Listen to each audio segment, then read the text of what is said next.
Baik Kang Uday, Mangga dipersilahkan untuk menyampaikan apa terkait tema kita hari ini. Baik, terima kasih Kang Nidu. Assalamualaikum warahmatullahi wabarakatuh. Salam. Eh, Suara saya bisa didengar? Oke. Ya, senang sekali saya diundang oleh kawan-kawan, terutama yang diinisiasi oleh Kang Eping di Perpustakaan Provinsi Banten, didukung oleh Banten Girang, kemudian kafe Banyu Biru, kafe di Aceh 4. Teman-teman semuanya, saya disuguhkan sebuah tema tentang Baduy, yakni soal perubahan sosial dan harapan orang Kanekes. Berbicara soal perubahan sosial, yang namanya perubahan sosial itu adalah sebuah keniscayaan bagi kelompok sosial dimanapun, di berbagai belahan dunia manapun. Itu pasti akan ada perubahan sosial.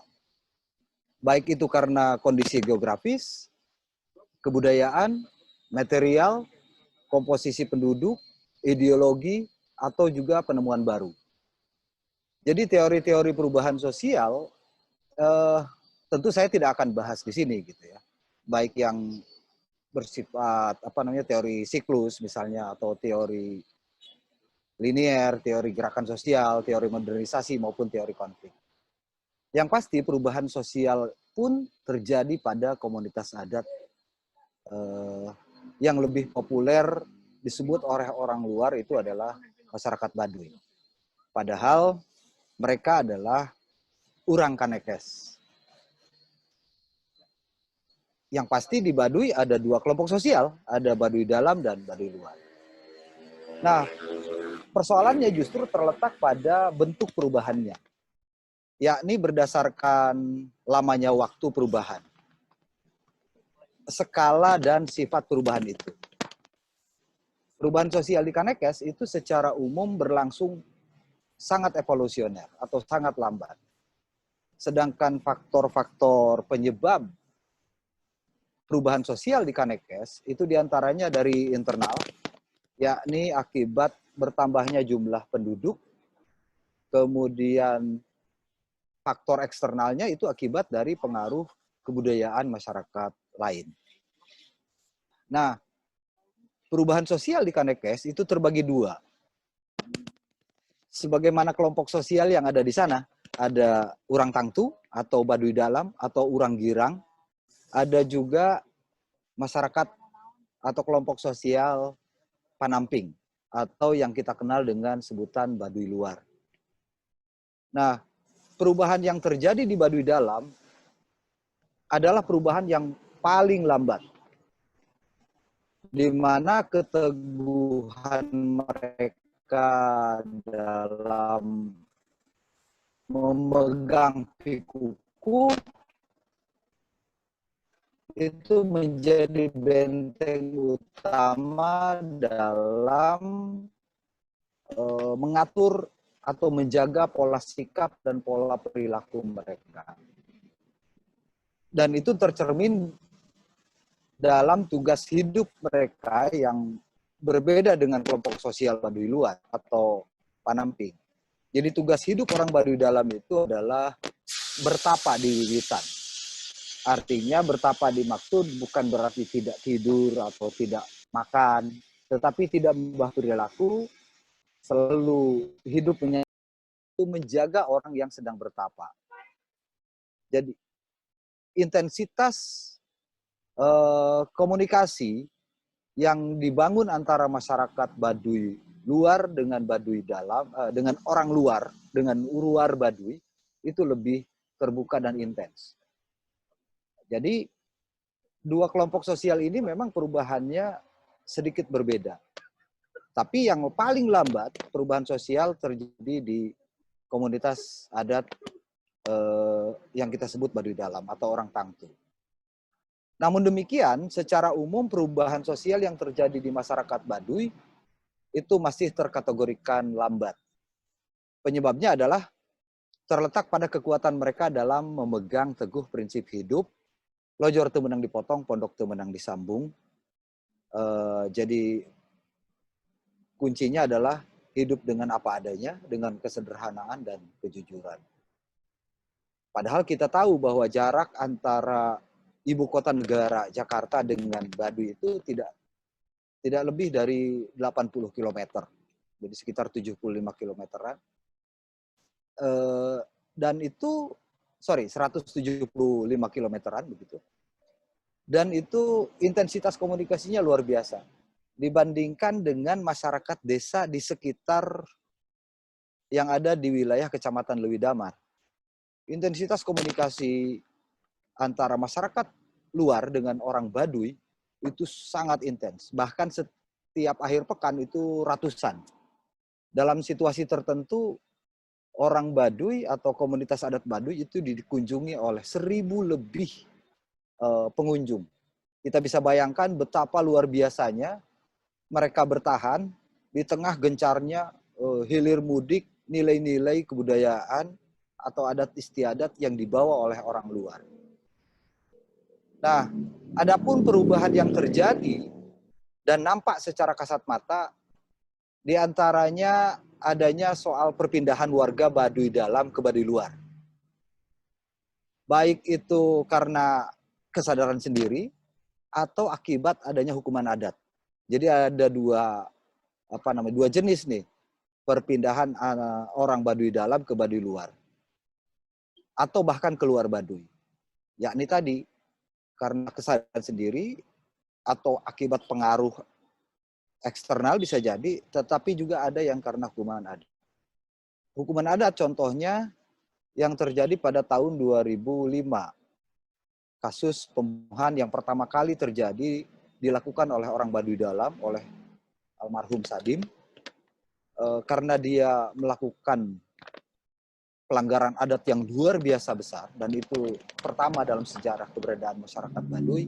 Akhirnya keluarganya pun mendapatkan hukuman. Mereka diusir dari Baduy dalam sebagai bentuk hukuman yang mereka sebut dengan belapati istilahnya, hukuman belapati. Sementara yang keluar dari Baduy dalam itu sudah banyak sekali karena kesadarannya sendiri. Dan itu ada aturannya soal tadi. Ada kalimat begini, kami mah lain hayang seetik, lain embung loba. Ngan lamun teu kuat neguhkeun matuhkeun, matak nyarim pedan, mangga mending keluar di lingkungan adat Baduy. Betapa terbukanya mereka tidak memaksakan warganya begitu untuk tetap berada di wilayah adat Baduy. Tetapi mempersilahkan. Kalau memang mereka akan jadi penyakit, justru tidak kuat meneguhkan dan mematuhkan titipan, mereka lebih baik disarankan untuk keluar dari lembaga adat Baduy. Nah, dampak dari perubahan lainnya bisa dilihat dari hal yang sederhana. Dalam beberapa kali kunjungan, saya sering mendengar ada kosakata yang diserap dari warga luar oleh orang Baduy. Termasuk bahasa Pakem, seperti boker dulu gitu. Atau oke deh, atau bro, dan seterusnya. Begitu pula dalam perubahan berpakaian, penampilan dan pola perilaku yang terjadi di masyarakat Baduy luar itu riset tahun 1996 lalu, kemajuan teknologi ini gitu. Hampir seluruh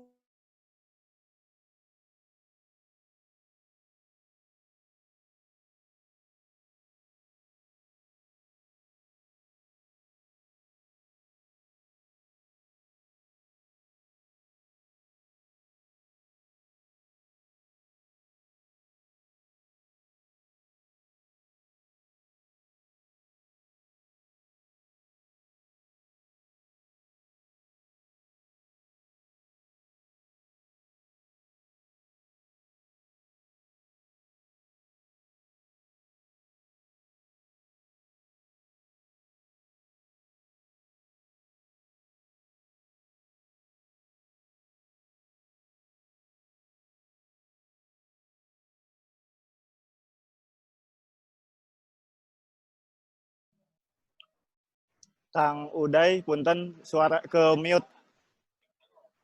Mungkin bisa diulang sekitar 2 menit. Ke belakang. 2 menit ke belakang saya ulang. Oke. Sudah terdengar lagi? Oke. Jadi perubahan sosial yang terjadi di Baduy Luar itu sangat nampak. Misalnya tahun 1996, penerangan di Baduy Luar itu semua mengandalkan lampu cempor atau lampu teplok dengan bahan bakar minyak tanah. Tetapi setelah minyak tanah menghilang atau langka, sebagian besar warga Baduy Luar sekarang itu menggunakan penerangan dari lampu yang mengandalkan energi matahari. Begitu pula dengan kepemilikan smartphone, sebagian besar generasi muda di Baduy Luar itu sudah memiliki Android dan sudah akrab dengan media sosial seperti Facebook, Instagram, dan lain-lain. Bahkan kalau teman-teman membuka marketplace misalnya, itu banyak sekali anak-anak muda di Baduy yang memanfaatkan teknologi itu. Bahkan diantaranya ada yang sudah menjadi YouTuber, ribuan follower, ribuan subscribernya. Dan dia menjadi seorang YouTuber asli Baduy. Nah, penjelasan lain itu bisa teman-teman lihat nanti di link berita. Kalau membutuhkan tulisan ini atau coret-coretan saya, nanti saya bisa sampaikan ke Kang Nidu dan kawan-kawan. Nah, itu soal perubahan sosial yang terjadi di Baduy, baik Baduy dalam maupun Baduy luar. Sekarang kita bahas soal keinginan orang Baduy. Kalau ditanya keinginan, jangankan kita, orang Baduy pun ya kalau keinginan banyak. Tetapi sesungguhnya yang lebih kita kedepankan adalah soal kebutuhan mereka. Sesungguhnya kebutuhan orang Baduy itu adalah mampu menjalankan tugas hidupnya, yaitu ngabaratapakeun, ngabaratanghikeun titipan ti Adam tunggal, atau menghayati dan mengamalkan titipan dari di Adam, yaitu tidak merubah perilaku, tidak merusak alam semesta, serta memuliakan kehidupan. Itu yang menjadi kebutuhan sesungguhnya bagi orang Baduy. Nah, saya ingat amanat dari tokoh adat Baduy Dalam di Kampung Cikesik bernama Jaro Alim pada tanggal 30 Juni yang lalu. Jadi hati dan pikiran saya tergerak untuk datang ke Baduy Dalam dan menemui Jaro Tangtu atau tangan kanannya Puun di Cikesik. Dalam pertemuan itu amanat beliau adalah ulah jadi tukang nipu. Itu yang masih melekat pada ingatan saya. Nah, adapun kebutuhan orang Baduy yang saya serap dari beberapa kali musyawarah adat dan saya terlibat di dalamnya, diundang oleh lembaga adat, yakni pada tanggal 11 dan tanggal 18 Juli yang lalu, ada 5 persoalan yang menjadi kebutuhan mereka. Yang pertama adalah meminta kepada pemerintah pusat dan daerah, kalangan jurnalis, peneliti, pengguna medsos, dan masyarakat pada umumnya agar mengganti istilah wisata Baduy menjadi Sabha Budaya Baduy. Kenapa demikian? Karena tentu saja kita secara harfiah pun bisa memilah apa itu wisata dan apa itu Sabha. Kalau wisata menjadikan sesuatu itu sebagai objek, ya kan? Sementara kalau Sabha konsepnya adalah mereka menjadi subjek karena maknanya adalah silaturahmi. Silaturahmi, saling menghormati dan menghargai nilai-nilai budaya yang ada di tamu maupun di warga setempat. Lebih dari itu, konsep Sabha ini bermakna saling menjaga dan saling melindungi. Sehingga itulah yang mereka harapkan dari berbagai pihak tadi. Kemudian yang kedua, mereka berharap meminta kepada pemerintah pusat dan daerah untuk mencantumkan Sunda Wiwitan pada kolom agama di KTP mereka, yaitu di warga Baduy luar. Karena masyarakat Baduy dalam tidak mau menggunakan tulis-menulis, Jadi mereka tidak memerlukan KTP, sungguh pun harus bepergian keluar Baduy, mereka cukup mendapatkan surat keterangan dari desa, dari Jaro Pamarentah, atau dari kecamatan untuk bepergian keluar Baduy. Nah, justru yang jadi persoalan sekarang adalah bagi masyarakat Baduy luar yang mereka rata-rata punya KTP. Isinya ada dua. Yang satu dikosongkan, ada lagi yang ditulis Islam. Kalau yang dikosongkan, itu berarti kan kesannya mereka tidak punya agama. Sementara yang ditulis Islam, ya mereka bukan Islam. Gitu. Jadi mereka berharap sekali bahwa pemerintah, apalagi terakhir Mahkamah Konstitusi sudah mengabulkan gugatan dari penghayat kepercayaan terhadap Tuhan Yang Maha Esa, agar kolom agama di masyarakat adat atau di agama-agama lokal itu dicantumkan dalam KTP mereka. Kemudian yang ketiga, mereka mengajukan permohonan kepada pemerintah pusat untuk memberikan lahan sebagai buffer zone ya di sekeliling Desa Kanekes. Tujuannya yaitu untuk melindungi hutan adat, leuweung kolot, hutan tutupan, tanah ulayat yang sekitar 3.000 hektar. Jadi di Baduy kan ada sekitar 5.108 hektar lebih. 3.000 hektar diantaranya itu mereka jaga, dijadikan hutan tutupan, sehingga praktis yang digunakan untuk pemukiman, untuk ladang atau huma, dan untuk hutan produksi, itu hanya ada 2.000 hektar. Nah, kenapa mereka berharap kepada pemerintah pusat untuk memberikan bantuan agar ada buffer zone? Karena di sekeliling hutan lindung itu mereka seringkali berbenturan dengan masyarakat setempat. Artinya sengketa di perbatasan itu sering terjadi. Penyerobotan lahan sering terjadi. Dan itu persoalan dari dulu.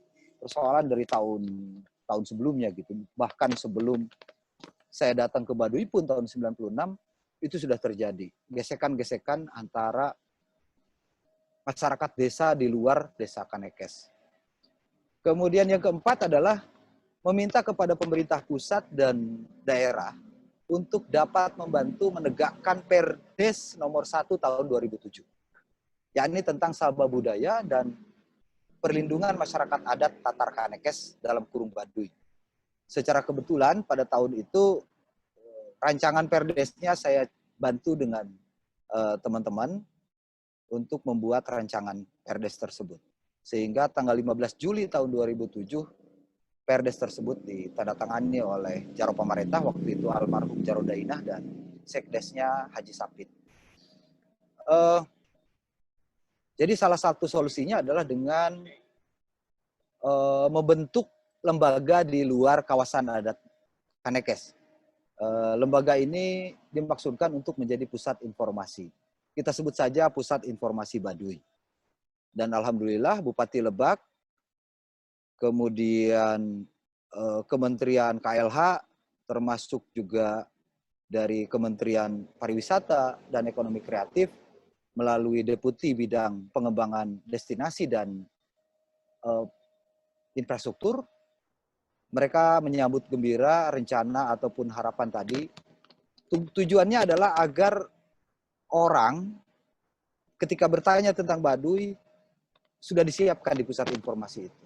Kemudian tadi ketika berhadapan dengan begitu banyaknya kunjungan ketika musim libur sekolah, libur nasional, itu mereka banyak sekali dikunjungi warga, lebih dari 1.000. Nah, mudah-mudahan dengan pusat informasi ini bisa mengurai intensitas yang dilakukan oleh para tamu ke Baduy. Di samping itu, juga untuk menertibkan para tour guide yang dari berbagai pelosok tanah air yang ingin silaturahmi ke Baduy. Ini juga harus ditertibkan, bahkan karena sekarang eranya era digital, termasuk tadi menertibkan para pengguna media sosial atau mungkin jurnalis yang tadi misalnya paradigmanya tetap masih pada persoalan wisata, padahal ini adalah sabah, silaturahmi. Ada lagi contoh-contoh lain, YouTuber misalnya, Dia sih menyarankan atau memberitahukan kepada halayak, tolong ketika di kawasan Baduy Dalam, kawan-kawan tidak memfoto, memvideo di wilayah Baduy Dalam, tapi ternyata dia memberikan contoh, ini loh rumah Baduy Dalam, rumah Kampung Cikesik, itu kan sama juga dengan bohong gitu. Nah, jadi hal-hal tersebut bisa diakomodir melalui pusat informasi Baduy. Termasuk juga tadi kepentingan-kepentingan lembaga adat bisa ditampung dalam pusat informasi itu. Dan yang terakhir, harapan orang Baduy, kebutuhan orang Baduy, dan keinginan orang Baduy adalah bagaimana agar hukum ditegakkan. Bukan saja di lembaga adat, tetapi bagi kita orang luar juga harus menegakkan hukum. Jadi secara tidak disangka ketika saya kebetulan ada dokumen pada tanggal 16 Januari tahun 2011, waktu itu saya membuat jaringan pemilih Banten dengan teman-teman. Pada saat pertemuan di Baduy, pada saat Sabah budaya di sana dan sosialisasi soal jaringan pemilih Banten, waktu itu menjelang Pilkada Banten, ada seorang lelaki usia sekitar 40-an, dia datang tergopoh-gopoh menemui Jaro Pamarentah atau kepala desa yang bernama almarhum Jaro Dainah, yang saat itu sedang berdiskusi dengan kami. Jadi wajah warga Baduy Dalam Kampung Cikesik ini begitu tegang, begitu ketakutan. Saya kebetulan rekam kalimatnya, bahasanya begini, kaluhur sasipat ning buuk, kahandap sasipat ning dampal, kami ndek meta tobat ka Jaro. Jadatang ka kokolot, kami ngarasa sieun, makana ka dieu. Ieu geh kami kudu kacibengkung heula kusabab kasalahan kami ngalanggar adat. Mindahkeun catang ti leuweung larangan. Bayangkan teman-teman, orang Baduy Dalam ini tidak ketahuan dia melakukan pelanggaran adat oleh orang lain, tapi dia dengan sadar kemudian meminta maaf kepada Jaro. Kang, bisa diterjemahin nggak itu orang. maksudnya? Kenapa? Bisa diterjemahkan nggak kalimat tadi itu kira-kira Oke, seperti apa ya. gitu? Karena Jadi, mungkin teman-teman tidak teman-teman semuanya ngerti paham. bahasa Sunda.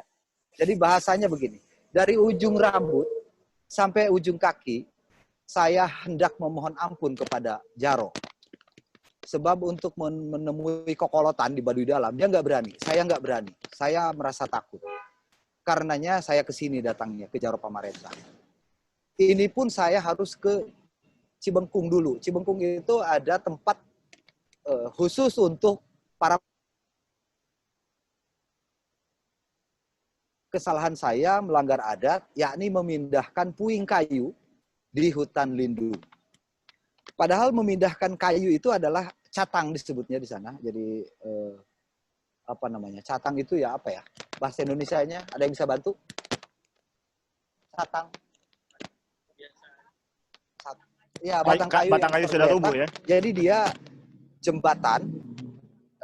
Kebetulan di sebelah kiri, kita sebut saja di sebelah sini, itu dia urug atau terjadi abrasi, terjadi longsor. Maka dia pindahkan ke sebelah kanan si jembatan tadi, yang kira-kira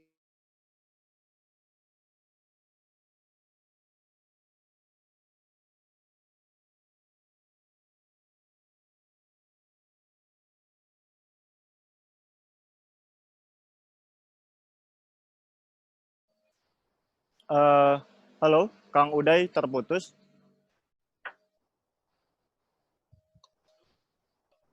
Ya, oke teman-teman. Sepertinya Kang Uday terputus internetnya. Ya, banyak sekali yang disampaikan Kang Uday terkait perubahan sosial dan keinginan orang Kanekes, dan kita paling tidak sama-sama tahu hari ini sudah pernah ada satu aturan yang berupa Perdes dikeluarkan dari tahun 2007 sekaitan dengan penamaan wisata dan berbagai hal yang disampaikan oleh orang Baduy. Oke, Kang Uday sudah connect lagi. Eh, masih mute suaranya, itunya, mikrofonnya. Oke, Ya, mangga. Silakan sudah dilanjutkan, Kang. clear lagi. Oke, saya lanjut lagi. Mohon maaf teman-teman semua, ini persoalan sinyal, persoalan wifi-nya yang timbul tenggelam. Oke, saya lanjutkan. Jadi maknanya dari ucapan seorang warga Baduy Dalam yang melakukan pelanggaran adat tadi demikian. Jadi dari ujung rambut sampai telapak kaki saya hendak memohon ampun kepada Jaro. Sebab untuk menemui kokolotan Baduy Dalam saya tidak sanggup karena takut. Karenanya saya temui Jaro Daina atau Jaro Pamarentah. Ini pun saya lakukan, saya harus ke Cibengkung lagi. Sebab kesalahan saya melanggar adat memindahkan puing kayu dari hutan lindung. Padahal dia memindahkan jembatan yang tadinya rusak ke sebelah hanya beberapa meter saja. Ketika dia diajak ngobrol begitu, bayangkan itu sebuah pelanggaran adat yang tidak ada orang yang melihatnya, tapi dia sadari itu adalah pelanggaran adat dan dia mengakui kesalahan. Dan apa kata Jaro Pamarentah almarhum Jaro Dainah saat itu? Kiwari gerabai ka Cibengkung, tepungan kokolotan di ditu. Kami ingin saukur bisa ngadoakeun supaya gera cageun. Sambil dia mengeluarkan uang yang diberikan kepada seseorang tersebut. Dia bilang ini untuk bekalmu di jalan. Jadi betapa, maksud saya memberikan contoh ini, betapa seorang warga di Baduy Dalam dia melakukan kesalahan adat, padahal untuk kebaikan sesungguhnya, tapi itu adalah kesalahan. Maka dia meminta maaf. Di Cibengkung adalah tempat khusus bagi para pelanggar adat. Dan yang mereka takutkan sesungguhnya bukan hukuman fisik, karena tidak dikerangkeng, tidak dipenjara begitu. Yang ditakutkan oleh mereka adalah hukuman batiniah, secara batiniah. Ini luar biasa. Maka ini pemantiknya, sehingga saya punya semacam apa namanya ya, bukan kesimpulan sih, tapi saya coba kemas, perubahan sosial terus terjadi di komunitas adat Baduy. Kemudian harapan mereka adalah tadi, bagaimana kelima hal tadi terpenuhi. Di atas itu semua, harapan mereka sebetulnya tak berlebihan. Yaitu bagaimana kita semua memperlakukan mereka sebagai manusia yang berperadaban. Bahkan hal lain yang juga saya ambil, ini soal kejujuran.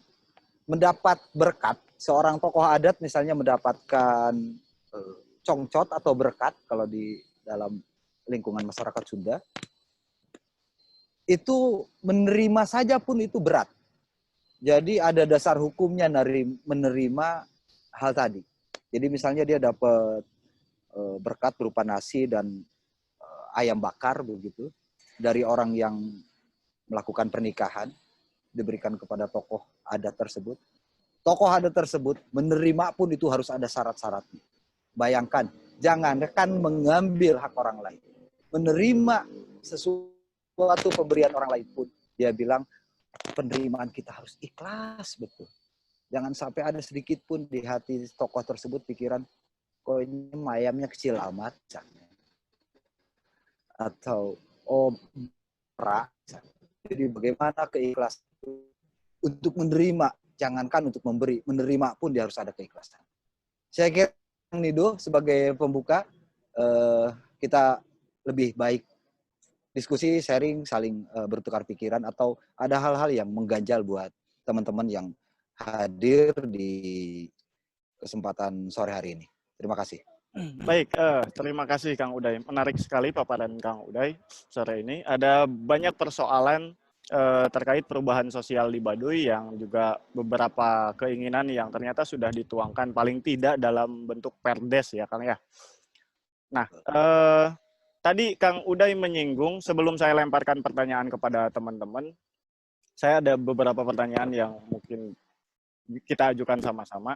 Pertama, sekaitan dengan perubahan sosial di masyarakat Baduy, ada disebut Kang Uday tadi kesadaran sendiri, lalu juga karena hukuman adat atau malah kaitan dengan faktor eksternal. Nah, kalau keinginan sendiri itu bisa kita terima sebagai satu perubahan yang alamiah karena mungkin terjadi interaksi antara orang Baduy dengan orang luar Baduy. Hukuman adat juga bisa kita, itu adalah internal mereka gitu ya. Artinya kita tidak bisa mengganggu gugat hukum itu. Nah, yang belakangan ramai kita diskusikan di berbagai tempat itu sekaitan dengan surat orang Baduy. Ini sepertinya ada faktor eksternal yang ikut terlibat dalam sesuatu yang seolah-olah diinginkan orang Baduy. Itu gimana, Kang? Ya, saya harus tegaskan untuk kesekian kalinya di beberapa forum sebelumnya soal surat yang dikirimkan ke Presiden Republik Indonesia. Bahwa surat itu sesungguhnya bukan merupakan keinginan dari lembaga adat. Surat yang dikasih jempol oleh 3 tokoh Baduy, yaitu Jaro Tanggungan 12, Jaro Dangka, dan Jaro 7, itu bukan merupakan representasi dari lembaga adat. Jadi lembaga adat Baduy tidak pernah memberikan kuasa kepada siapapun untuk berkirim surat ke Presiden Republik Indonesia. Apalagi isinya 2 hal yang kita tahu, bahwa mereka meminta Presiden untuk menutup Baduy dari tamu. Yang kedua, menghilangkan wilayah Baduy itu dari satelit. 2 hal itu tidak diinginkan oleh orang Baduy. Mengirimkan surat kepada Presiden Republik Indonesia pun hanya pengatasnamaan lembaga adat. Betul ada 3 jempol, tetapi itu bukan keputusan lembaga adat. Yang namanya kuasa dari lembaga adat di Baduy, sepengetahuan saya, itu pasti melibatkan Tang Tutilu, Jaro 7, dan Jaro Pamarentah. Tang Tutilu itu adalah Puun Baduy Dalam yang diwakili oleh juru bahasanya yang disebut dengan Jaro Tangtu itu, atau Jaro Baduy Dalam itu. Ada Jaro Cikesik, Cibeo, dan Cikartawana. Itu pasti mereka terlibat kalau menyangkut kebijakan lembaga adat. Di samping itu, pasti melibatkan Jaro Pamarentah. Karena yang punya kewenangan, yang punya tugas untuk berhubungan dengan pihak luar, itu pasti melalui Jaro Pamarentah. Mandatnya itu ada di Jaro Pamarentah. Kewenangannya ada di Jaro Pamarentah atau di kepala desa itu. Sehingga apa yang dilakukan oleh Heru Nugroho CS yang mengklaim mendapatkan surat kuasa dari lembaga adat Baduy itu adalah hanya pengatasnamaan saja. Dan itu saya katakan bohong. Karena terbukti pada tanggal 10 Juli yang lalu, lembaga adat melakukan musyawarah, kemudian menyatakan bahwa apa yang dilakukan oleh Saudara Heru Nugroho dan kawan-kawan itu adalah sebuah pelanggaran adat, karena 3 tokoh yang turut menjempol surat yang dikirimkan ke Presiden itu juga di situ kemudian melakukan klarifikasi bahwa memang yang diambil oleh Heru Nugroho CS itu bukan atas nama lembaga adat. Jadi teman-teman semuanya, di Baduy pada tanggal 18 Juli yang lalu saya hadir di musyawarah adat itu. Para tokoh tadi yang ikut menandatangani, yang menjempol, itu di situ kemudian dilakukan musyawarah adat. Ada hukuman adat. Karena hukuman itu kan ada yang sifatnya ringan, ada yang sedang, dan ada yang berat. Nah, mereka terkategorikan hukumannya hukuman yang ringan. Dan di situ sudah clear, sudah selesai di internal lembaga adat. Justru yang jadi persoalan adalah Heru Nugroho dan kawan-kawan ini. Katanya mereka berpendidikan, katanya mereka merasa menghormati kepada lembaga adat. Kalau mereka betul-betul menghormati lembaga adat, Boyo datang ke sana, minta maaf kepada lembaga adat agar persoalannya selesai. Gitu loh. Jangan menunggu orang Baduy marah. Jangan, kasihan. Kasihannya bukan ke teman-teman yang tadi itu, tapi juga ke lembaga adat Baduy. Harus diingat loh, di Baduy itu berkaitan tadi dengan kebersihan misalnya, bagaimana pelanggaran adat harus dihukum. Mereka setiap 3 bulan sekali pasti harus melakukan pembersihan yang disebut dengan nyapuan. Nyapuan dalam artian membersihkan secara fisik dan secara batin. Dilakukan oleh orang-orang baik yang berkunjung ke sana maupun masyarakat Baduynya sendiri, agar tadi kemurnian mereka tetap terjaga, kebersihan lahir batin mereka tetap terpelihara. Dan yang harus diingat soal tadi ingin menutup Baduy dari kunjungan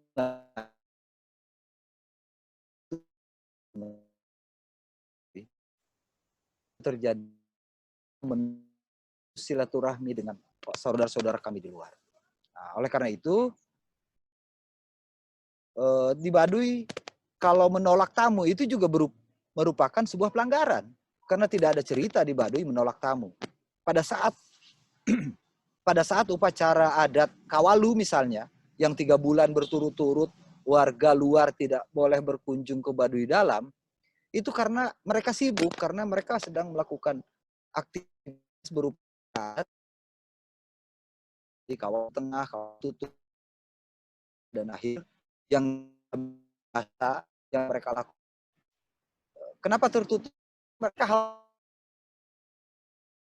tidak nyambut, tidak ada yang menerima. Sementara tamu itu bagi mereka adalah harus ditata dan dijamu, dimuliakan. Jadi itu Kang Nidu jelasannya soal sur. Saya lebih menyaksikan atau siapapun untuk memberitahukan kepada saudara Heru Nugroho dan kawan-kawan, silakan segera mungkin datang ke masyarakat adat Baduy, ke lembaga adat. Kalau kalian memang menghormati, menghargai hukum adat Baduy, minta maaflah ke lembaga adat Baduy. Enggak. Iya, Kang. Ini menarik sekali untuk kita diskusikan sama-sama karena mungkin di satu sisi ada banyak orang-orang di luar Baduy yang katakanlah merasa peduli dengan Baduy, punya perhatian dengan Baduy, ingin melindungi Baduy dan sebagainya. Namun persoalan yang saya lihat dari kasus kemarin sepertinya ini terkait bagaimana pemahaman orang luar terhadap Baduy itu sendiri.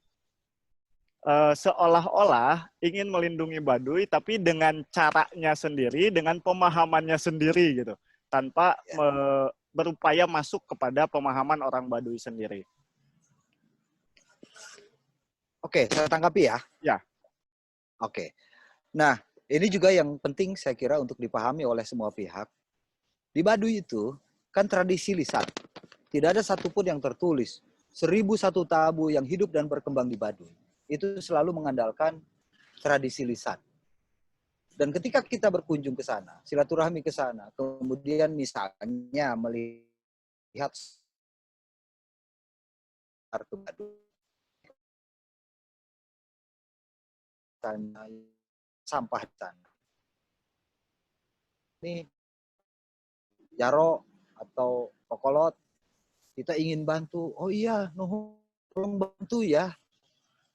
Nah, ketika ada misalnya itu karena semua yang sana menyatakan ingin membantu, mereka nothing tulus, gak ada pikiran macam-macam. Ya, kitanya yang harus berpikir, oh iya, bukan berarti kita ini kemudian mendapatkan ucapan bantu saya ya, bantu kami ya.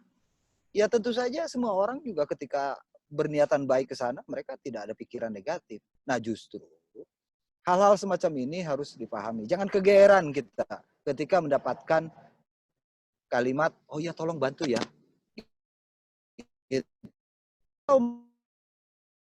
Kalau memang mau resmi mendapatkan mandat dari lembaga adat, itu hubungi Tangtu Tilunya.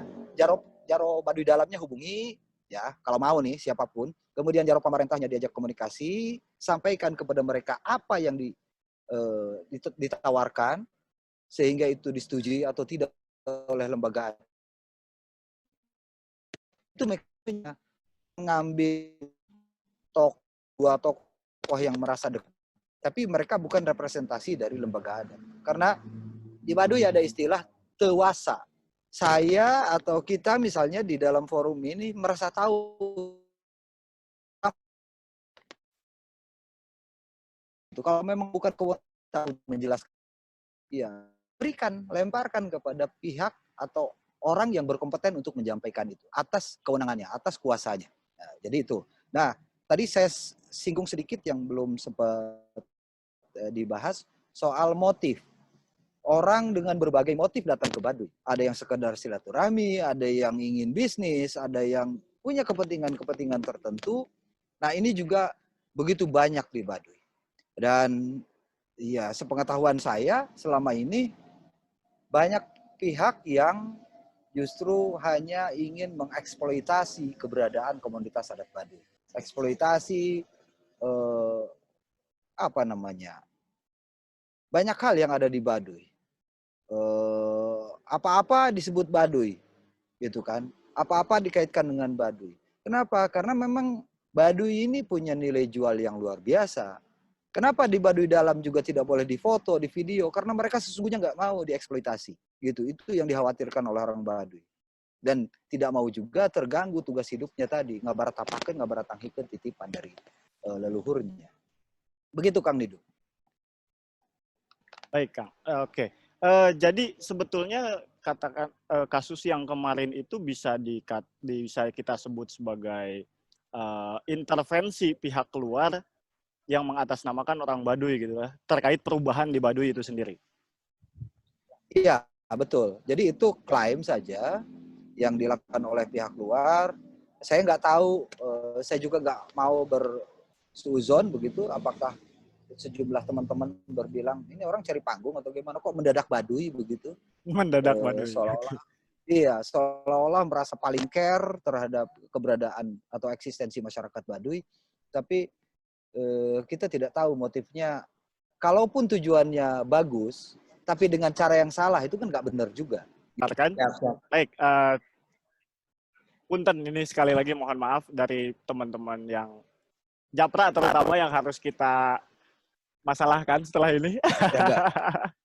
Sebagai direktur seri diskusi Girang. Baik, Kang Uday, kita kembali lagi ke pembahasan tadi. Ini nggak boleh kayaknya ngomongin orang kita nih. Bangga Kang, dilanjut Kang. Ya, saya buyar juga konsentrasinya. Aduh, gawat kaget gitu. Ini apa persoalan yang terjadi? Ya, sekarang begini. Ya, inilah kelemahan kita, harus Japra ke depan harus lebih rancenik gitu, mata dan timnya untuk menghindari tadi orang-orang penyusup yang tidak bertanggung jawab yang ingin merusak suasana diskusi kita sore ini. Jadi kembali lagi bahwa teman-teman semua, bagi kita yang memang punya kepedulian terhadap masyarakat Baduy, ingin memuliakan masyarakat Baduy, tulus ingin membantu orang Baduy, lakukanlah dengan benar, gitu. Sehingga tidak ada, misalnya tadi tidak ada orang yang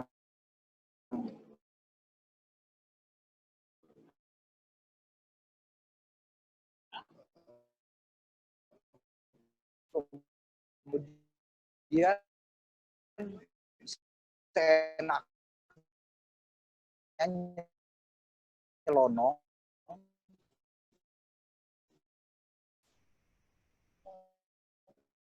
dan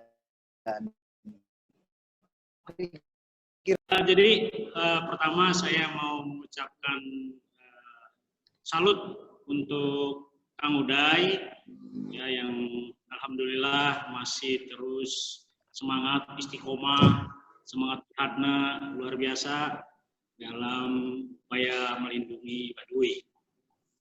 Satu itu.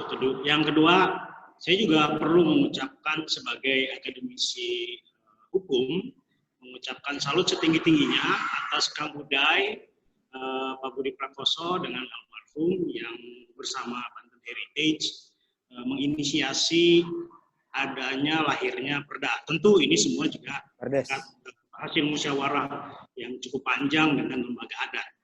Jadi kalau dikatakan bahwa di Baduy tidak ada hukum tertulis, ada, karena ada Perdes itu. Karena Perdes itu lingkupnya Kanikes dan Baduy. Tapi kenapa saya harus salut tadi? Luar biasanya, semua pengaturan di Perdes ini tetap mengagungkan, menempatkan hukum yang hidup dalam masyarakat di mana kesepakatan lembaga adat. Ini luar biasanya. Kalau saya analisis, sebenarnya peraturan ini bukan untuk orang Baduy, tapi untuk orang luar yang mungkin tidak mempercayai, tidak menghormati hukum yang Tadi hidup juga dalam masyarakat, bukan orang hukum yang Indonesia. tidak tertulis.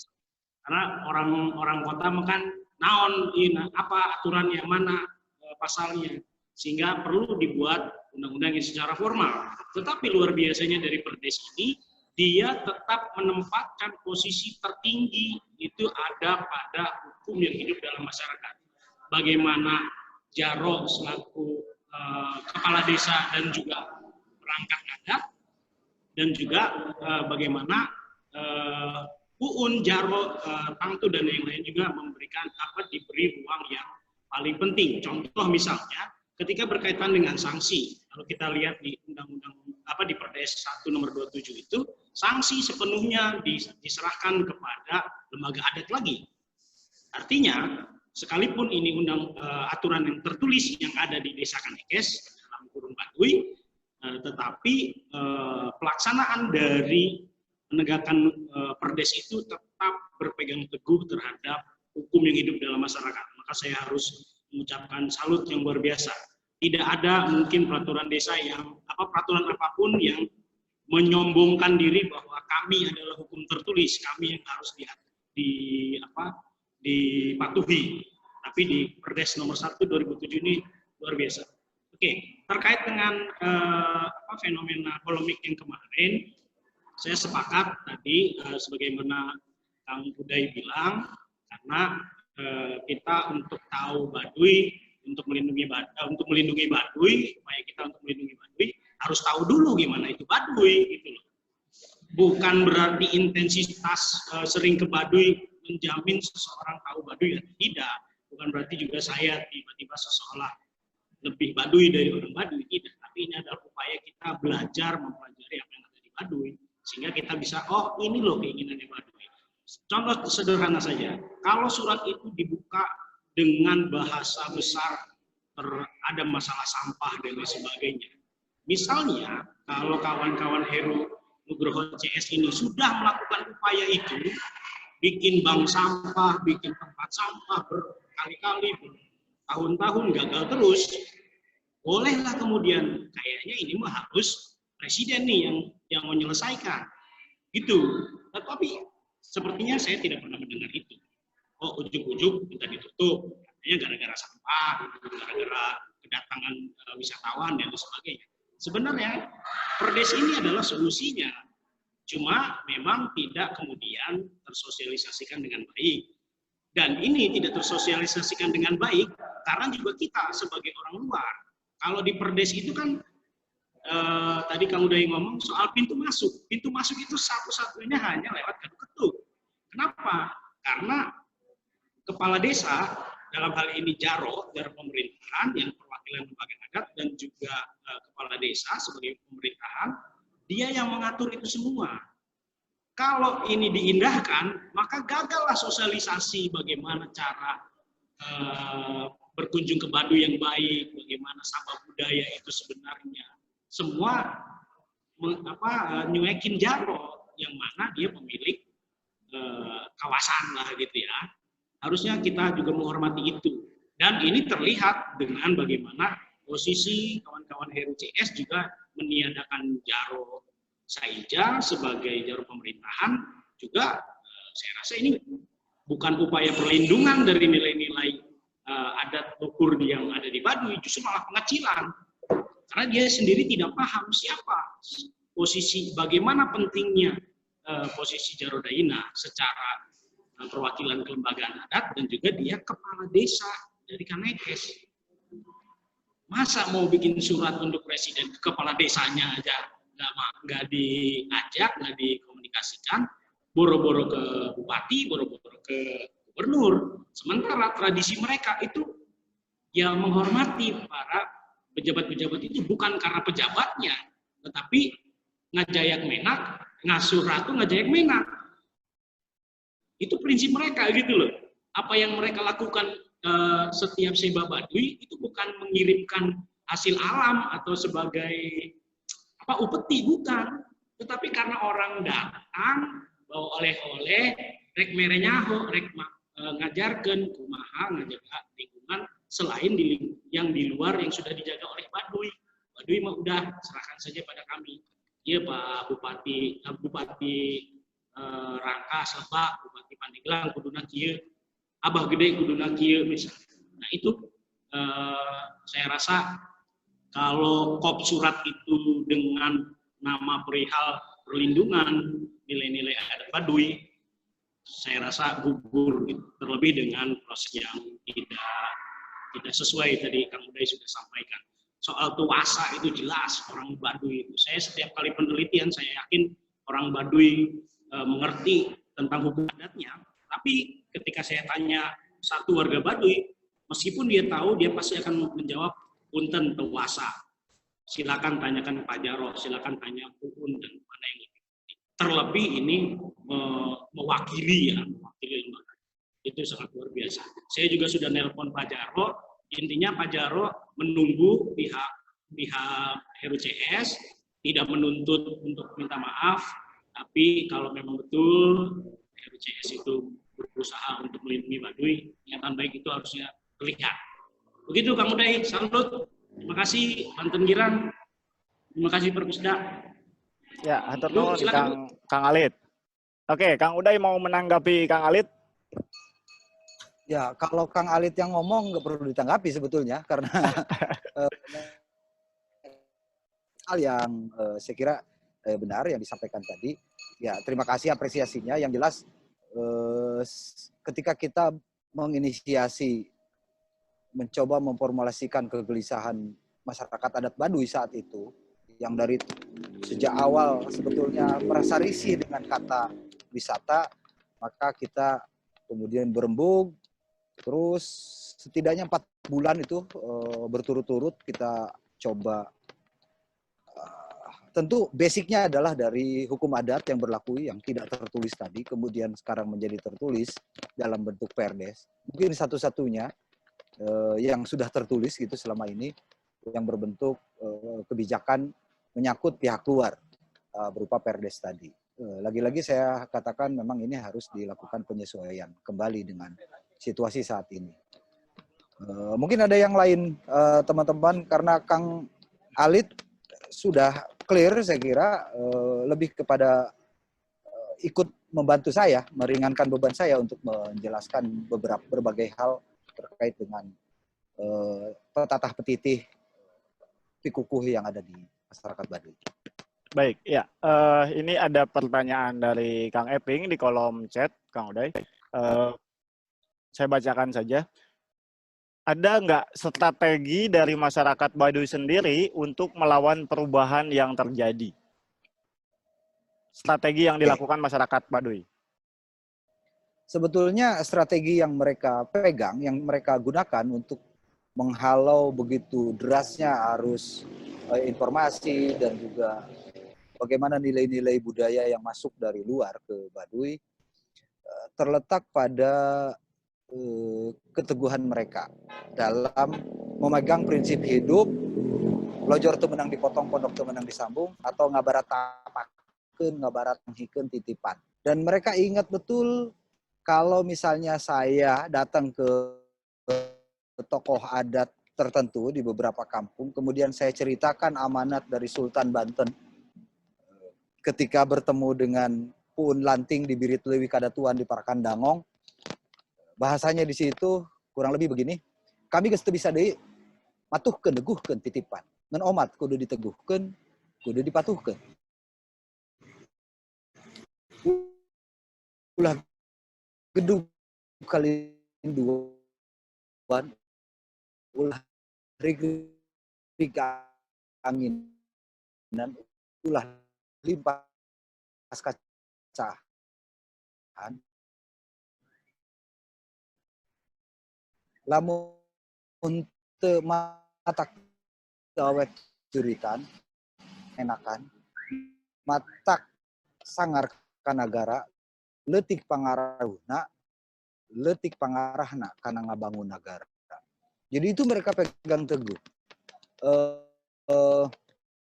Itu tercermin ketika saya ikut dalam upacara adat pada teguhkan, titipan ataupun pegangan mata dari luar, mengingatkan kembali pesan-pesan dari leluhur mereka agar mereka patuh.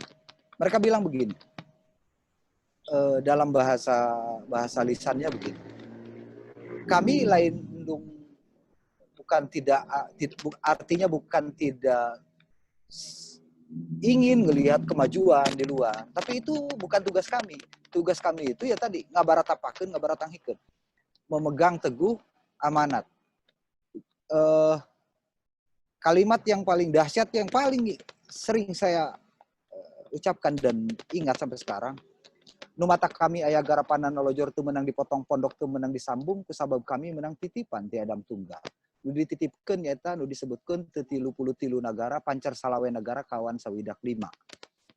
Jadi mereka juga berkata begini, ieu carita aya benerna aya salahna.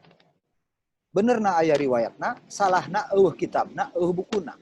Ngeun lamun hayang ngoreh, ulah ditanya ka puun, ulah datang ka Baduy. Tamata di sajarah alam. Teang saksi poe 7 bulan 12 tahun 8.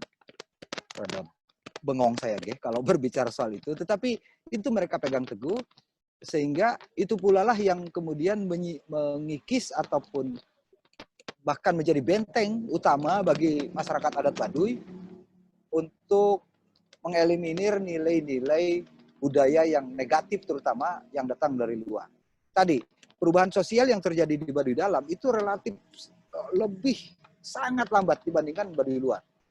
Karena tadi dari tugas hidupnya, orang Baduy dalam bertapa, tidak merubah perilaku, tidak merusak alam, bersatu dengan alam, dan bagaimana memuliakan kehidupan. Sementara orang Baduy luar di sekelilingnya, di Panamping itu, mereka menjaga orang yang bertapa. Jadi kuncinya pada pikukuh yang mereka sebut Sunda Wiwitan, dan kiblatnya ada di Sasakadomas, di hulu Sungai Ciujung itu. Gitu kira-kira, Kang Eping. Ya, Kang. Jadi sebetulnya pikukuh mereka yang mereka taati, yang mereka lakukan, ini sudah cukup untuk membuat mereka tidak berubah, sekalipun itu ada gesekan atau persinggungan dengan masyarakat luar Baduy ya. Artinya tidak perlu lagi sebetulnya upaya-upaya atau untuk melindungi yang dilakukan oleh orang-orang di luar Baduy. Maksud saya gini, Kak. Ya, mangga Kang Eping.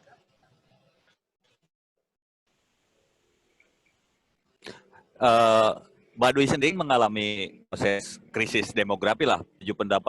Perubahan penduduknya juga Kedengeran makin nih, besar. Kang Eping. Ulang. Ya, oke. Nggak kedengeran. Pertambahan penduduk kan di masyarakat Baduy sendiri tidak terkendali, Kak. Masa sih? Waduh.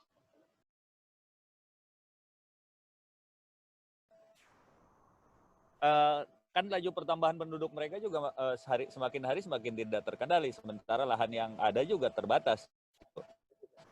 Fungsi mereka sebagai para penjaga dan para petapa itu juga lambat laun kan pasti akan bergeser gitu. Gimana, Pak? Oke. Nah, tadi di awal saya singgung soal perubahan yang terjadi dari internal. Bahwa di Baduy itu, di Baduy dalam, terutama,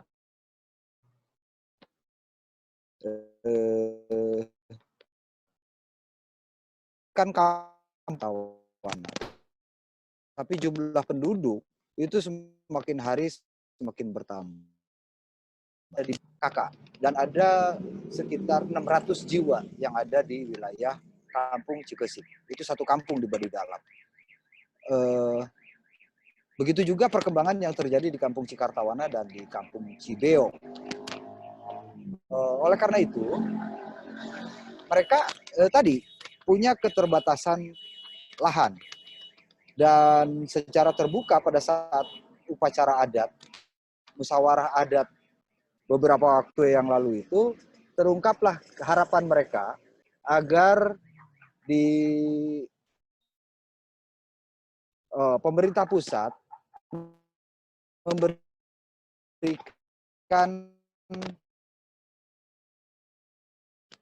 bagus juga untuk menjadi penyangga agar hutan lindung yang 3.000 hektar itu tidak diganggu oleh siapapun, oleh pihak manapun. Dan kita tahu bahwa di Kabupaten Lebak itu ada sejumlah kaulotan, masyarakat kaulotan, baik itu di Citorek, di Cisungsang, dan beberapa kaulotan lainnya. Dan mereka dari pemerintah pusat sudah mendapatkan semacam hibah begitu dari pemerintah pusat berupa tanah ratusan hektar. Nah, masyarakat adat Baduy ini juga berharap agar ada kebijakan dari pemerintah, entah itu sumbernya nanti dari perhutani atau dari Taman Nasional Gunung Halimun.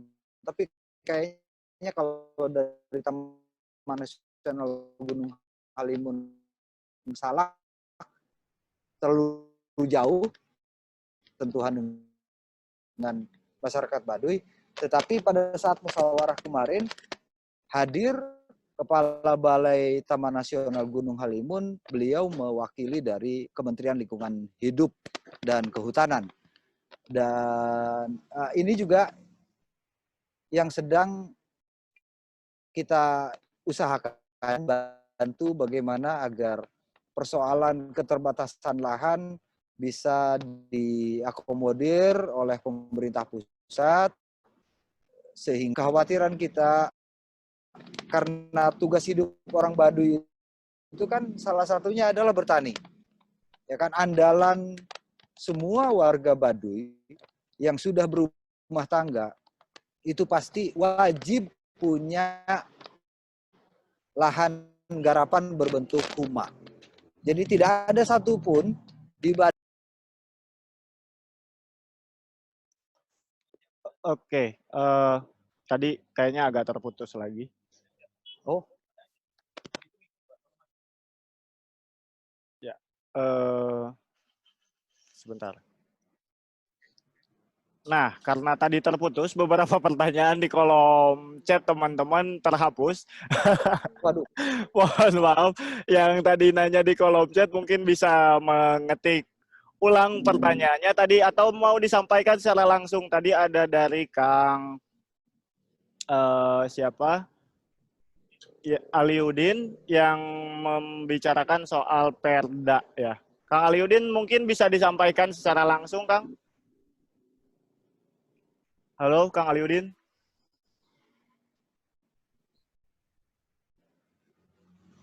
Nggak ada. Ke toilet barangkali ya. Atau yang berikutnya tuh ada. Oh, ada, Kang. Nah, Kang Aliudin ada, halo? Ya. Ya, Kang, mungkin pertanyaannya bisa disampaikan secara langsung. Tadi agak terhambat di sini, jadi chatnya hilang. Mangga, Kang. Oke. Bismillahirrahmanirrahim. Assalamualaikum warahmatullahi wabarakatuh. Waalaikumsalam. Waalaikumsalam warahmatullahi wabarakatuh. Nah, Kang Uday, sebelumnya saya ingin bertanya terkait dengan ini kan yang menjadi polemik saat ini adalah tentang Perdes itu tadi ya. Nah, apakah yang mendasari Perdes itu? Karena kalau tidak salah di dalam Undang-Undang Nomor 6 Tahun 2014 tentang desa itu ada disebut desa adat atau desa yang disebut dengan nama lain adalah kesatuan masyarakat hukum yang memiliki batas wilayah yang berwenang untuk mengatur dan mengurus urusan pemerintahan kepentingan masyarakat setempat berdasarkan prakarsa masyarakat hak asal usul dan atau hak tradisional yang diakui dan dihormati dalam sistem pemerintahan negara Indonesia. Nah, maksudnya memang yang menjadi dasar persoalan itu, kalau memang toh itu Perdes, setahu saya ini juga kan Perdes itu dibentuk berdasarkan musyawarah juga dari masyarakat, itu berawal dari masyarakat. Nah, kira-kira terkait hal itu juga solusi singkatnya untuk masyarakat Baduy itu apa? Oke, langsung aja barangkali ya, Kang Nidu. Oke, Kang Aliudin.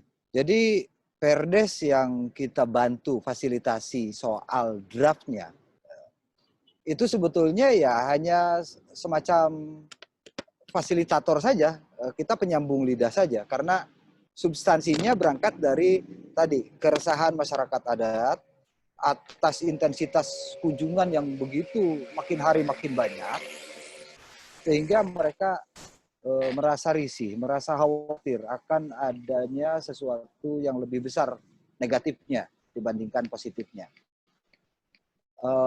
Tentu dasar kita membuat Perdes, konsideran Perdesnya juga baik yang PDF maupun yang berbentuk Word ada di saya, dan itu saya kira kita semua punya semacam ya bukan kewajiban ya, tapi perlu saya kira untuk mengetahui dan turut serta mendesiminasikan kepada pihak manapun, karena dengan Perdes ini saya yakin begitu ini diterapkan dengan baik, persoalan-persoalan yang selama ini muncul itu tidak perlu terulang lagi.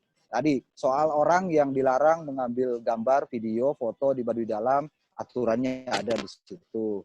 Orang tujuannya datang ke Kanekes untuk apa saja, apakah untuk riset, apakah untuk kedinasan, apakah untuk silaturahmi biasa, itu sudah dipilah-pilah bentuk kunjungannya seperti apa, untuk berapa lama, mau di rumah siapa, kalau dia menginap misalnya, atau tujuannya ke kampung mana, itu diatur sedemikian rupa secara rinci dalam Perdes tersebut. Nah, kalau misalnya pertanyaannya, apa sekarang yang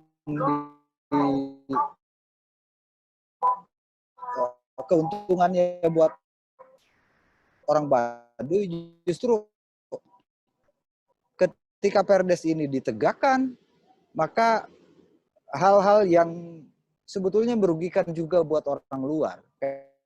Kayak kemarin, peristiwa 5 orang siswa SMP dari Tan ke Baduy, mereka kemudian 5 orang diantaranya meninggal saat berenang di belakang Sasakrawayan di Kampung Gajebo, atau di belakang jembatan Sasakrawayan.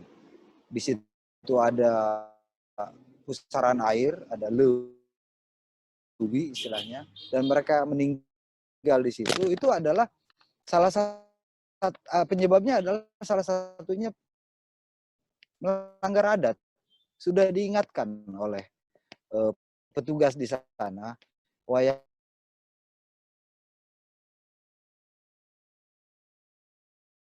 baru 40 hari setelah dia selesai menjalani hukuman negara, hukum positif, dia kemudian meninggal dunia. Itu yang terjadi pada tahun 2005, divonis pada tahun 2006 selama 7 bulan 8 hari. Nah, jadi Kang Ali, soal dasar-dasar hukumnya, konsiderannya di dalam Perdes itu ada, bahkan banyak sekali. Justru sekarang yang menjadi penting adalah bagaimana mereview lagi Perdes itu sehingga lebih sempurna, lebih kekinian. Maka tadi penambahan jumlah kampung, penambahan pintu masuk, dan seterusnya. Dan ini ya PR kita semua untuk membantu mereka sehingga orang luar bisa terikat, datang ke sana itu udah tahu. Anda nggak boleh lagi mengaku atau merasa diri, oh saya nggak tahu hukumnya demikian, karena sudah ada Perdesnya. Harapannya begitu kalau berkaitan dengan hubungan antara orang luar yang datang bersilaturahmi ke masyarakat Baduy. Begitu kira-kira. Ya mungkin Kang gini, masukan juga karena memang kalau yang saya tahu ya di Baduy itu kan banyak hukum atau aturan-aturan yang memang tidak tertulis. Ya. Artinya apa namanya bahasa kitanya itu Tradisi pamali lisan. lah. Oh, pamali, ya. Ya.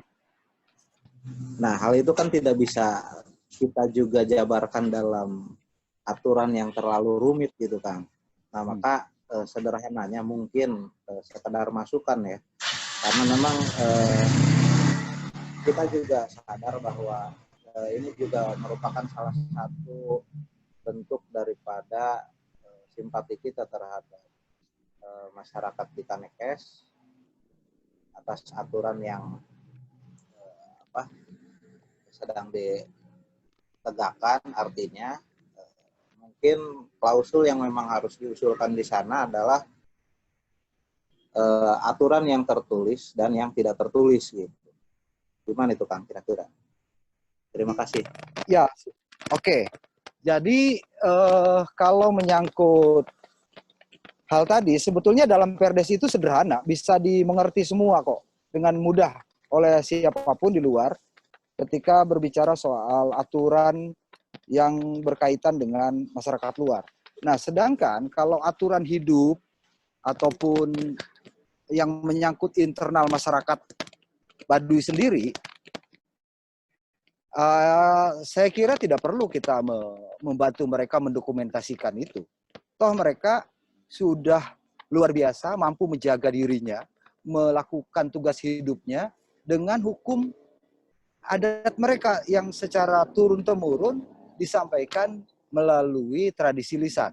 Ya, kalau kita misalnya bantu fasilitasi mereka membukukan, mendokumentasikan, menuliskan aturan-aturan itu menurut saya itu udah di luar itu, karena ngapain kita ngurusin internal mereka?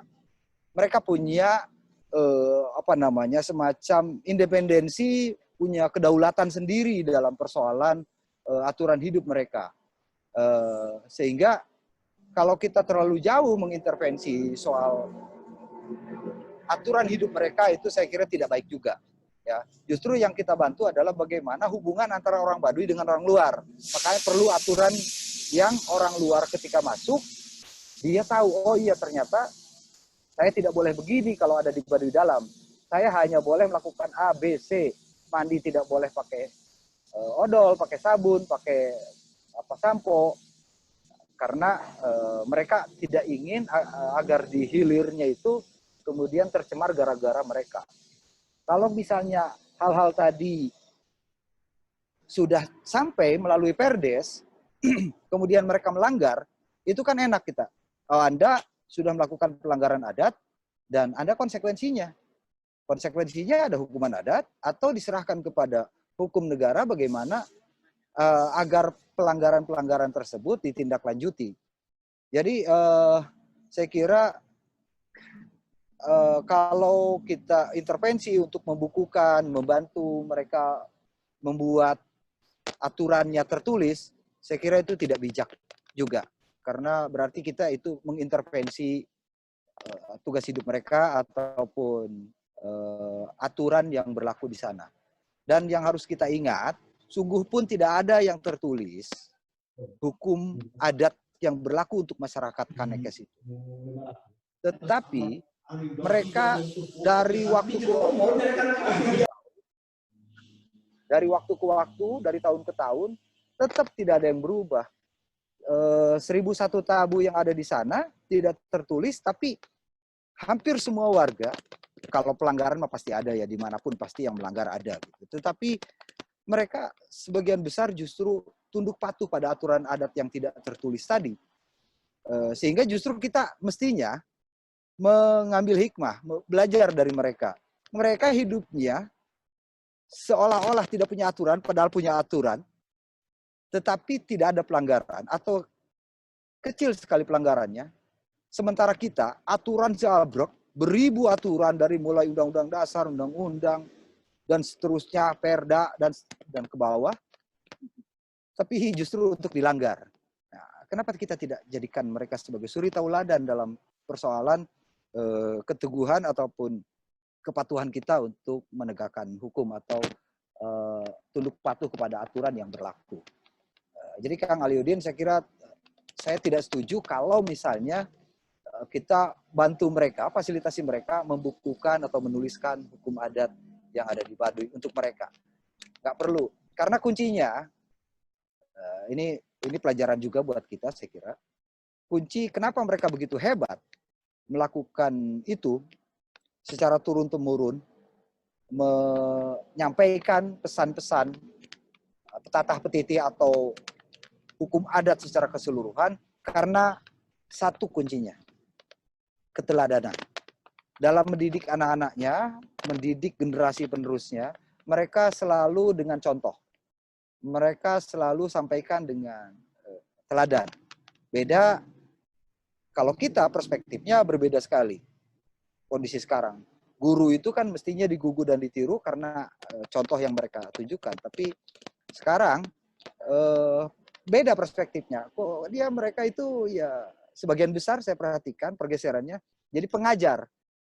Persoalan dia perilakunya, budi pekertinya baik buruk itu urusan lain. Yang penting gimana caranya, misalnya di level SD atau di sekolah dasar itu anak-anak ini bisa nulis, bisa ngitung gitu.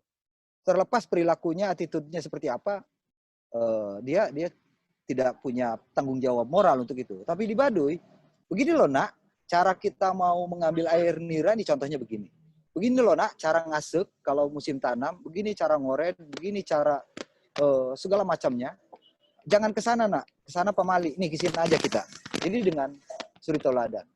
Cukup dengan itu melekat dalam hati mereka. Itu sering juga saya tanya, kenapa ya orang Baduy kok begitu hebatnya mempertahankan itu? Nilai-nilai ajaran yang berlaku di sana tidak tertulis tapi luar biasa hebat. Bahkan termasuk untuk urusan menghitung waktu misalnya. Kan mereka punya kalender. Cara menghitung waktu. Hari ini tanggal berapa, bulan apa, tahun berapa, mereka ada. Kan hari di sana ada 7 sama dengan kita. Bulan 12 sama dengan kita. Hitungan tahun mereka ada sewindu, ada 8. Jadi ada nama-nama tahunnya. Ada tahun alif, tahun B, tahun dan seterusnya itu. Kita tidak ada satupun yang tertulis. Saya coba mendokumentasikan semampu saya, tapi bukan untuk orang Baduy. Tapi untuk pelajaran saya dan mungkin kalau memang bermanfaat untuk orang-orang di sekeliling saya, masyarakat kita, untuk mengambil hikmah dari betapa hebatnya mereka melakukan desiminasi ataupun penyampaian mendidik anak atas nilai-nilai yang hidup dan berkembang di masyarakat adat Kanekes. Begitu saya pikir. Baik, Kang, ini ada pertanyaan lagi dari Kang Mahfud. Saya bacakan saja. Apa keuntungan bagi komunitas Baduy dengan dijadikannya desa wisata?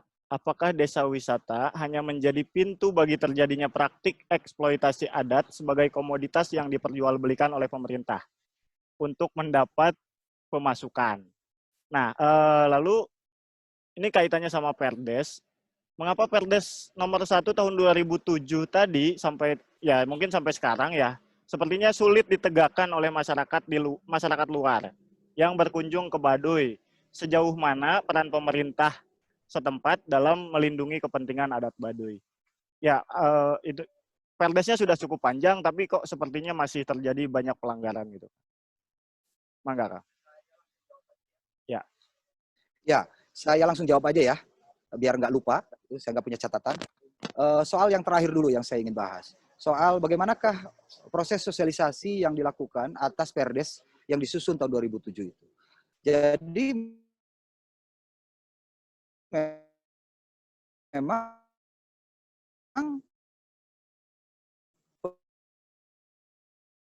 pemerintah daerah Kabupaten Lebak misalnya mengakui, saya malah Kepala Dinas Pariwisata. Sehingga dari situ mereka kemudian punya komitmen bersama bupatinya bahkan untuk membantu mensosialisasikan Perdes ini. Jadi selama 13 tahun ini memang Perdes itu sangat-sangat minim disosialisasikan oleh para pihak di luar. Tapi kalau ke Baduy, sesungguhnya orang yang datang ke Baduy itu ada pintu masuk, di situ ada aturannya, di dalamnya ada Perdes.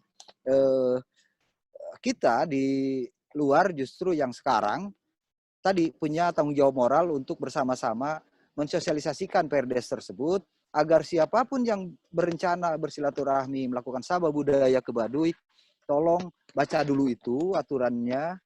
Kemudian kalau sudah dibaca artinya mereka kan tahu. Tidak ada lagi alasan mereka melakukan pelanggaran kemudian mengatakan tidak tahu. Nah, terus tadi pertanyaan yang sebelumnya, apa keuntungannya bagi masyarakat Baduy soal desa wisata? Sekali lagi, Baduy bukan desa wisata,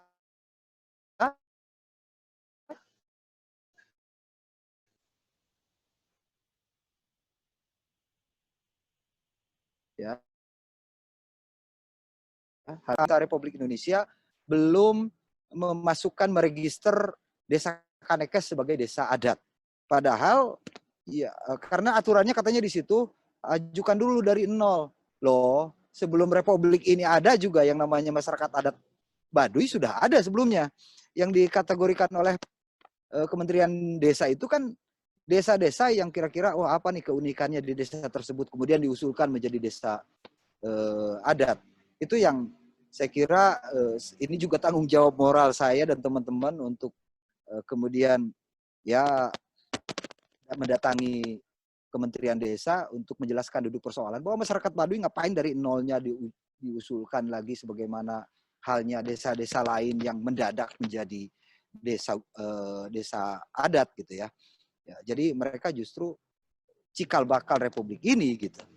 Nah, keuntungan buat mereka kalau Perdes ini ditegakkan, tadi pelanggaran adat berkurang, bahkan harapannya tidak ada, mereka juga tidak terganggu, kemudian ketenangan, kenyamanan, keamanan, baik itu tamu maupun tuan rumah, itu lebih baik lagi gitu ke depan harapannya. Karena tadi ada peristiwa-peristiwa yang terjadi dan itu salah satu akibat dari hubungan antara masyarakat luar dengan masyarakat adat Kanekes.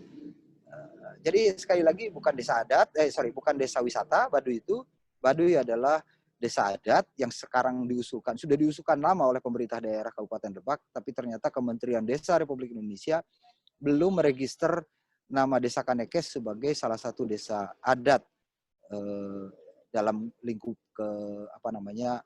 kementeriannya. Jadi itu, Kang. Ya, ini masih sekaitan dengan Perda tadi, Kang. Kan salah satu isinya permintaan sekaitan dengan orang Baduy itu kaitannya dengan pencantuman agama Sunda Wiwitan di KTP ya. Ya. Ini ada pertanyaan dari Teh Rehan. Saya bacakan. Pencantuman Sunda Wiwitan di kolom agama di KTP hingga saat ini belum dapat terwujud meskipun sudah ada keputusan MK. Masih terkendala aturan lainnya, khususnya di kementerian. Nah, bagaimana lembaga adat Baduy menyikapi hal tersebut? Akankah patuh atau ada upaya legal formal selanjutnya? Kalau dari musyawarah yang saya ikuti per tanggal 11 dan tanggal 18 Juli yang lalu bersama lembaga adat, ini beneran ya lembaga adatnya, bukan hanya sekedar 1-2 tokoh adat Baduy begitu. Jadi mereka memang menghendaki akan adanya pencantuman nama Sunda Wiwitan dalam kolom KTP, jangan dikosongkan atau menggunakan agama lain. Kemarin memang tidak ada pihak yang hadir dari kementerian yang berhubungan langsung, tetapi melalui Deputi Bidang Pengembangan Destinasi dan Infrastruktur Kementerian Pariwisata dan Ekonomi Kreatif, kemudian beliau mengatakan akan menyampaikan ke para pihak terkait dengan persoalan yang diusulkan, 5 persoalan tadi. Nah, saya juga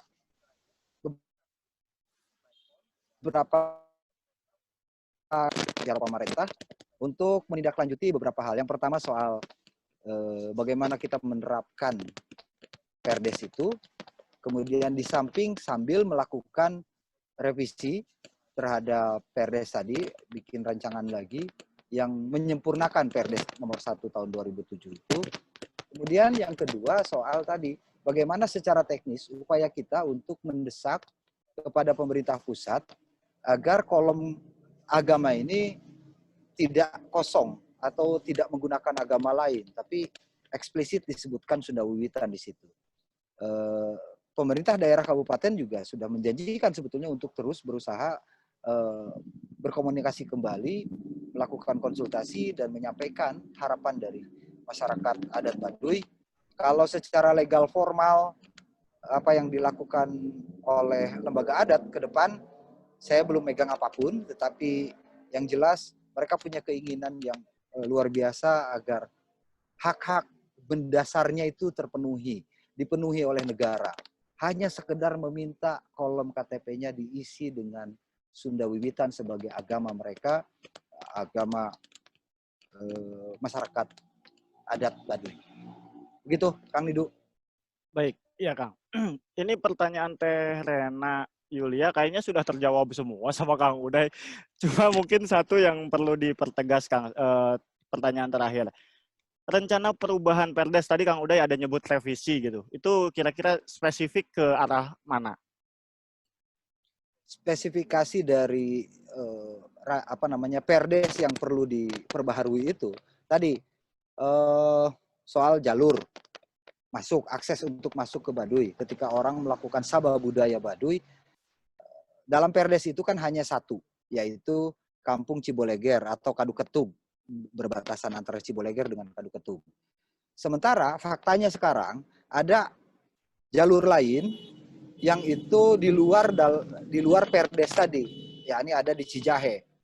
Nah, tinggal nanti dikembalikan kepada lembaga adat, apakah kita akan konsisten dengan Perdes nomor 1 tahun 2007 itu, artinya wilayah di Cijahe itu ditutup, tidak boleh ada akses untuk tamu ke sana, begitu, silaturahmi melalui jalur itu, atau mengakomodir yang sesuai perkembangan sekarang, bahwa ada pintu kedua misalnya, yakni di Cijahe itu.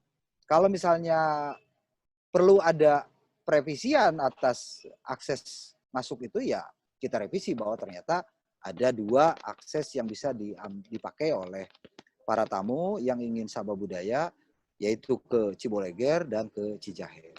Jadi itu yang pertama. Yang kemudian yang kedua soal kaitannya dengan populasi tadi yang bertambah.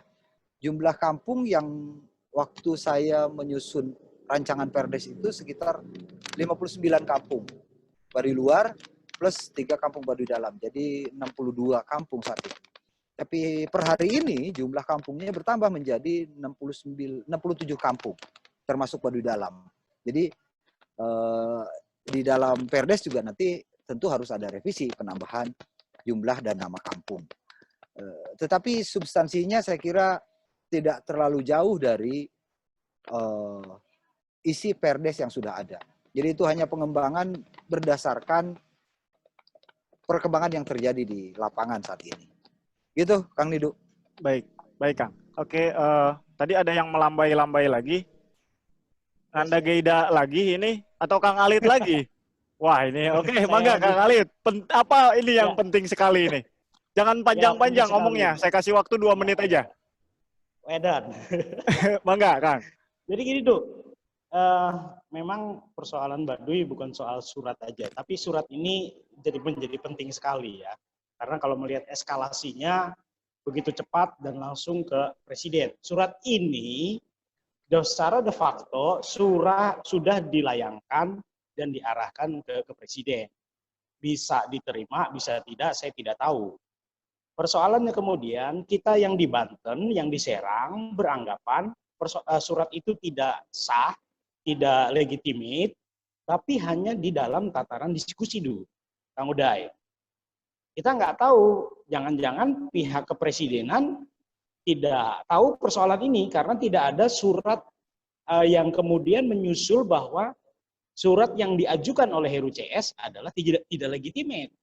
Atau kita pakai cara yang sebagaimana orang Baduy lakukan dengan hadir langsung, dengan berkunjung langsung ke Presiden untuk menyampaikan bahwa ya surat yang kemarin itu tidak legitimate, tidak sah. Dan sekalian mungkin menyampaikan persoalan-persoalan lain yang hari ini dirasakan oleh orang Baduy. Jadi gitu, saya mendorong Kang Uday untuk bagaimana caranya mengingatkan kembali lembaga adat Baduy, karena mereka sudah dalam tanda petik ya dicatut dan itu sudah disahkan dengan keluarnya hasil rapat adat yang malam Sabtu, lalu dilanjut hari Minggu dan seterusnya itu. Ini bisa jadi tidak sampai Kang ke pihak kepresidenan. Sementara mereka akan menjadikan landasan surat yang masuk sebelumnya yang kita anggap tidak legitimate, dan ini adalah suaranya orang Baduy. Ini kan penting nih, Du. Jangan sampai kemudian ada persoalan besar muncul karena suara-suara Baduy dan suara siapapun yang peduli dengan Baduy itu hanya berkisar di kita saja. Di level kepresidenan tidak sampai. Mungkin itu aja, Du. Saya rasa ini cukup penting. Ya, terima kasih Kang Alit. Ini pekerjaan lanjutan buat Kang Uday kayaknya ya. Ya, nanti kita banyak diskusi di Serang, di Banten, di Rangkas, di daerah saja, tapi ternyata suratnya ditindaklanjuti oleh Presiden, ya bakal repot juga sih memang. Nah, gimana Kang Uday ini? Ini kerjaan tambahan Ya. yang buat Kang Uday ini. Memang Nanda alias Alit ini suka nambah-nambahin kerjaan saya aja. Ya, saya kira memang ini PR berikutnya ya. Lembaga adat harus juga dikasih tahu, diinformasikan bahwa jangan sampai justru kita teriak-teriak, capek dengan berbagai diskusi dari titik ke titik, dari tempat ke tempat, tapi ternyata pihak istana nggak tahu gitu apa yang terjadi, apa yang sesungguhnya terjadi gitu, dan apa yang sesungguhnya benar. Karena tadi misalnya surat yang dikirimkan oleh pihak pertama yang mengklaim mendapatkan mandat dari lembaga adat dianggap benar begitu. Sementara bantahan pada tanggal 10 Juli itu tidak sampai ke istana, itu juga jadi Itu yang saya persoalan. khawatirkan. Ya betul, makanya saya kira tadi lu nambah gua kerjaan lagi. Jadi, tapi insya Allah ini saya kira penting sekali untuk kemudian saya coba komunikasikan kembali dengan lembaga adat. Iya maka paksa kudu kaci beo, kaci kesi, kaci kartawana deui, gitu kan. Mudah-mudahan cangkeng kuat, gitu kan. Dampal kuat. Kami siap ngawal, kami siap ngawal. Gitu. Ya insya Allah lah ini bagian dari ikhtiar kita untuk bersama-sama bagaimana agar tadi persoalannya jernih, sehingga pihak pemerintah pusat dalam hari ini Pak Presiden juga tahu duduk persoalannya seperti apa. Nanti kita akan cari formulasinya apakah berkirim surat gitu kan dari lembaga adat secara resmi atau mendatangi langsung ke istana sebagaimana tahun 54 orang Baduy menyampaikan aspirasinya kepada Pak Presiden Soekarno di Istana Bogor. Itu hal yang luar biasa. Presiden mau dikunjungi oleh tokoh adat Baduy, baik Baduy dalam maupun Baduy luar. Nuhun saya kira mengingatkan saya, Kang Alit. Siap, mantap. Ya, selain pekerjaan tambahan buat Kang Uday, kayaknya ada kerjaan tambahan buat Kang Alit. Nanggapi tulisannya yang kemarin tersebar di medsos itu, Kang Alit harus... Iya, siap. Iya dong, masa nggak nulis dong. Kompas, siap Kompas. Oke, ditunggu tulisannya.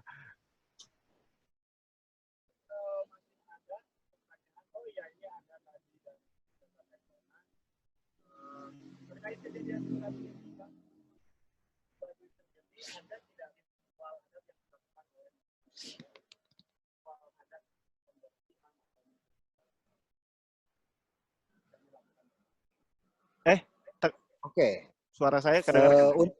Untung suaranya kedengeran kayak ini. Ya, saya menanyakan ini, mengulang pertanyaan Teh Rehan. Tapi saya dengar. Udah. Teh Rena ya.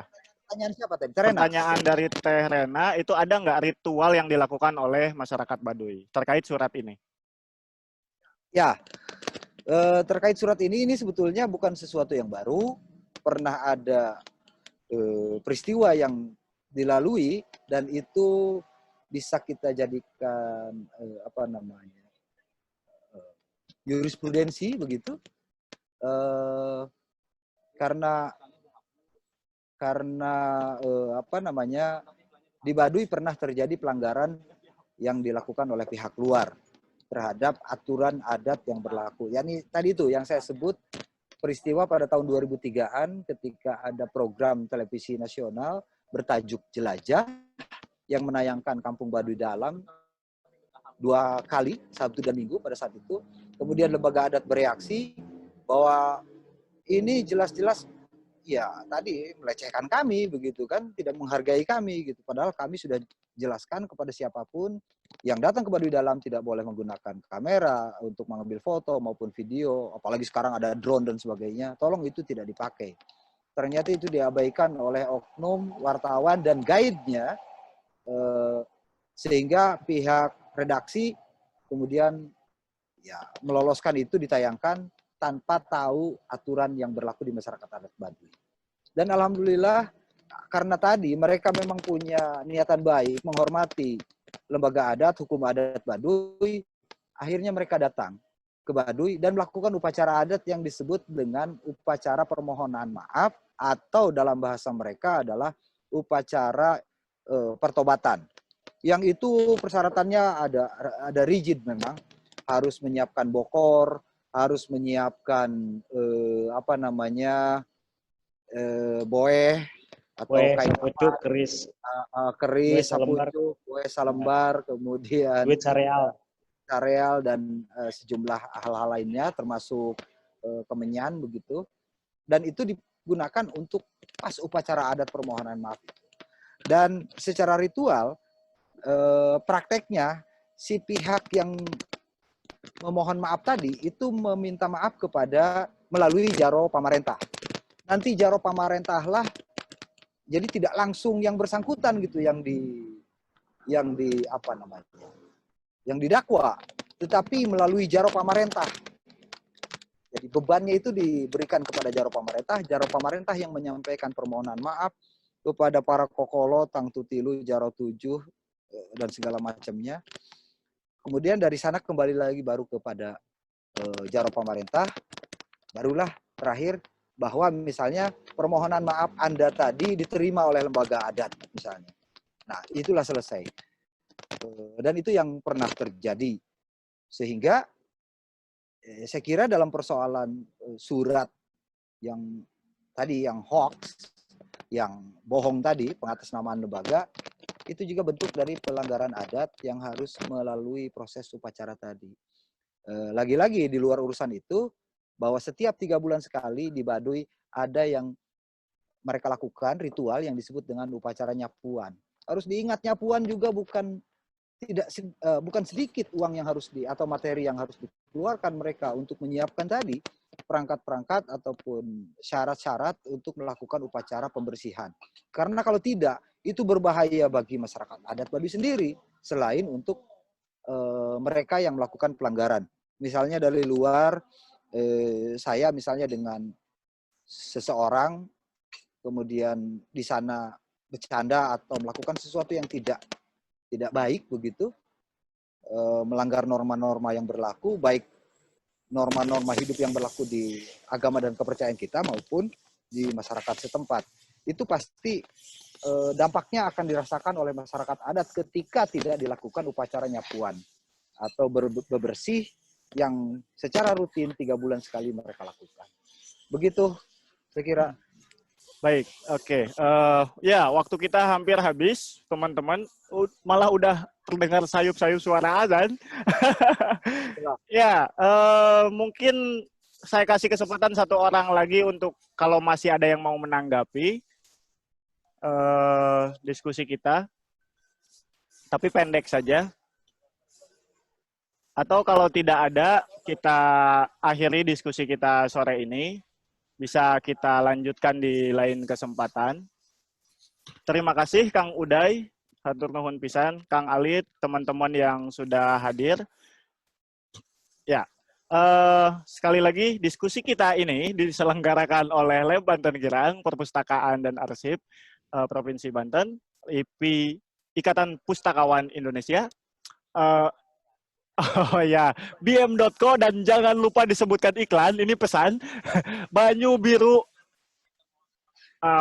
Coffee, dan mohon maaf atas kesalahan, kekeliruan gara-gara di tengah-tengah diskusi kita ada iklan yang menyebalkan sekali. Fokus Kang Uday jadi agak buyar, fokus saya untuk menggali lebih jauh jadi agak kacau, agak deg-degan Kang Uday, punten pisan. Iya, saya juga ngeri tadi itu, ngeri. Ya, tapi mudah-mudahan diskusi kita punya manfaat untuk kita semua lebih memahami Baduy lebih dalam lagi dan tidak sembarangan mengatasnamakan lembaga adat Baduy, apalagi pengetahuan yang tidak memadai. Terima kasih dari saya, dari teman-teman penyelenggara buat semuanya. Assalamualaikum warahmatullahi wabarakatuh. Waalaikumsalam warahmatullahi wabarakatuh. Nuhun. Ayo foto bareng dulu, foto bareng. Foto bareng. Oke, nah ini saya screenshot. Saya sok pohonnya screenshot teh. Mangga silahkan nyalakan